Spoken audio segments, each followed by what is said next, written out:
জায়গাটা দেখে কি মনে হচ্ছে? হবে হয়তো কোনো নদীর চর কিংবা সমুদ্রের তীর, তাই তো? আমি বলছি এটা কি?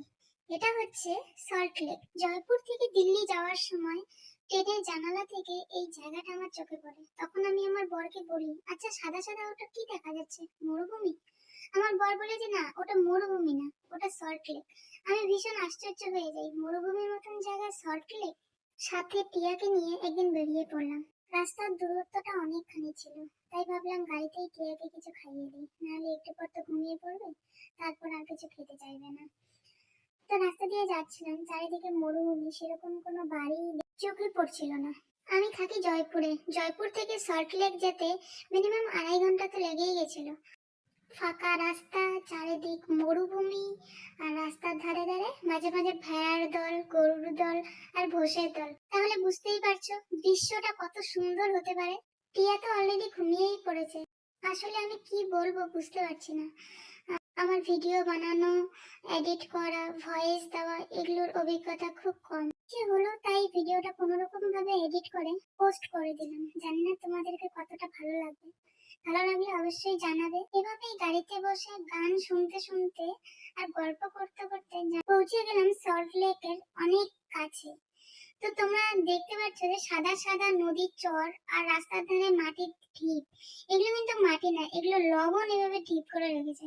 প্রথমে আমিও বুঝতে পারিনি। আমরা গাড়ি পার্কিং করে লেকের দিকে যাচ্ছিলাম, হঠাৎ চোখে পড়ল ট্রেনের লাইন। প্রথমে তো ভাবছিলাম টয় ট্রেন, কিন্তু না, এখানে অনেকগুলো ছোট ছোট টলি ট্রেন রাখা ছিল, যার মধ্যে লবণ লোড করে বড় মালগাড়ি ট্রেনে শিফট করা হয়।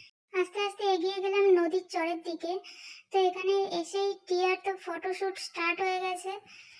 দেখতে পাচ্ছ কত সুন্দর সাদা সাদা নদীর চর। তো এগুলো নদীর চর বললে ভুল হবে, এগুলো লবণের চর।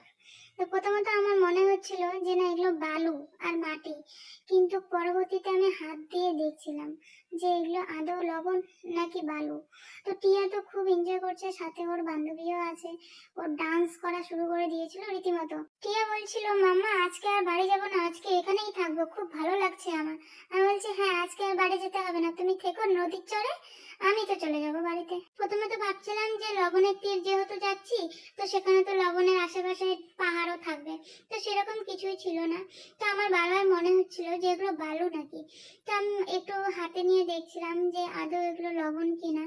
তো হ্যাঁ, প্রথমে তো বিশ্বাস হচ্ছিল না, কিন্তু এগুলো লবণ। পরে একটু জিভও দিয়ে দেখছিলাম যে না, লবণই লাগছিল। আমার সঙ্গে আমার বান্ধবী ছিল, সে বলছে আমি কয়েকটা রিলস বানিয়ে নেই, একটু ভিডিও বানিয়ে দে। আমি বলি ঠিক আছে, তুই রিলস বানা, আমি ভিডিও বানিয়ে দিচ্ছি। তারপর টিয়াকে নিয়ে একটু ঘুরে দেখালাম যে দেখো কত সুন্দর লবণের চর, তুমিও বলতে পারবে বড় হয়ে। যে আম্মা আমাকে সল্ট লেক ঘুরতে নিয়ে গেছিল, সেখানে আমি ভারী মজা করেছিলাম। টিয়াকে দেখাচ্ছিলাম, দূরে দেখতে পাচ্ছ ওগুলো কি, ওগুলো সব লবণ। চলো তোমাকে একটু আমি ঘুরিয়ে নিয়ে আসি। পর ভাবলাম এত সুন্দর একটা জায়গায় এসেছি, আমিও কয়েকটা ভিডিও বানিয়ে নিই। ভবিষ্যতে যদি রিল ছাড়ি তাহলে এখান থেকে এডিট করে আমি রিল ছাড়তে পারবো।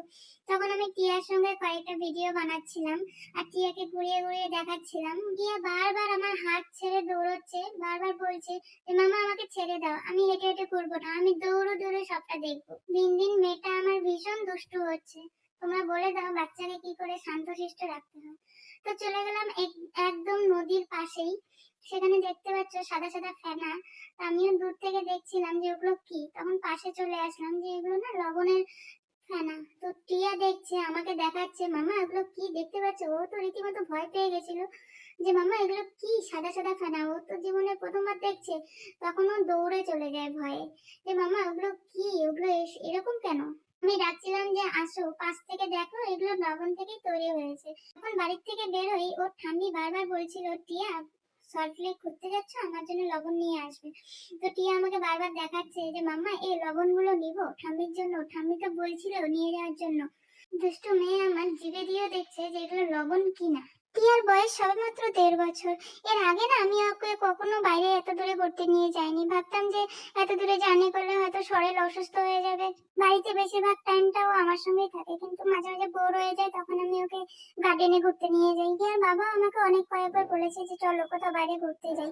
আমি বারবার না করে দিতাম যে না, বাচ্চাকে এত দূর জার্নি করাবো না, ও অসুস্থ হয়ে পড়বে। কিন্তু এখন দেখছি মাঝে মাঝে কোথাও বাচ্চাদেরকে ঘুরতে নিয়ে গেলে ওদের মন শরীর দুটো ভালো থাকে। এমন এমনকি অভিজ্ঞতাও বেড়ে যায়। তবে সেই দিন ঘুরে আসার পর কিন্তু টিয়ার কোনো অসুবিধা হয়নি, বরং সুস্থ ছিল, তরতাজা ছিল। বেশ খানিকটা সময় ওখানে কাটানোর পর প্রায় 1.5 ঘন্টার মতন ওখানে ছিলাম আমরা।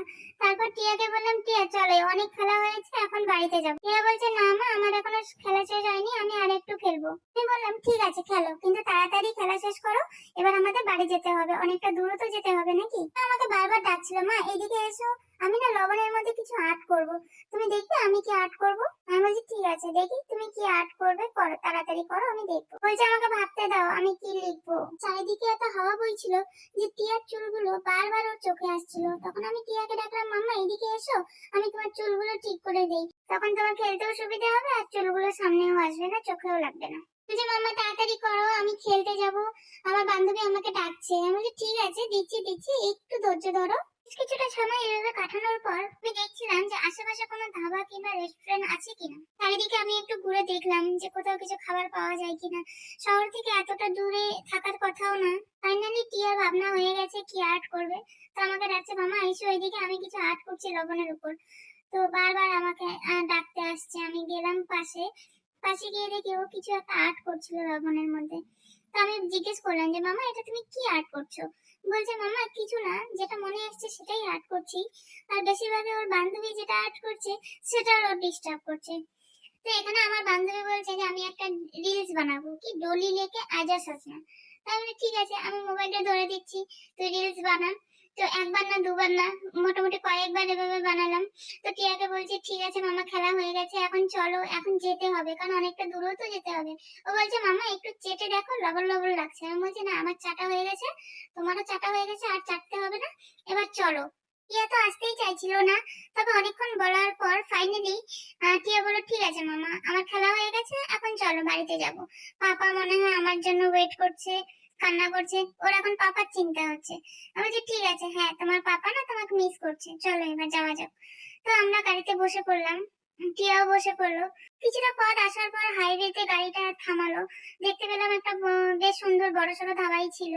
তো সেখানে লেখা ছিল পিওর ভেজ, নন ভেজ পাওয়ার কথাও না। জয়পুর মতন জায়গায়, রাজস্থানে, এখানে বেশিরভাগ নন ভেজটা চলে না, বেশিরভাগ ভেজটাই চলে। চলো তাহলে এবার খাওয়া যাক। আর কি কোথা থেকে দেখছো অবশ্যই কমেন্ট বক্সে জানাবে। টাটা।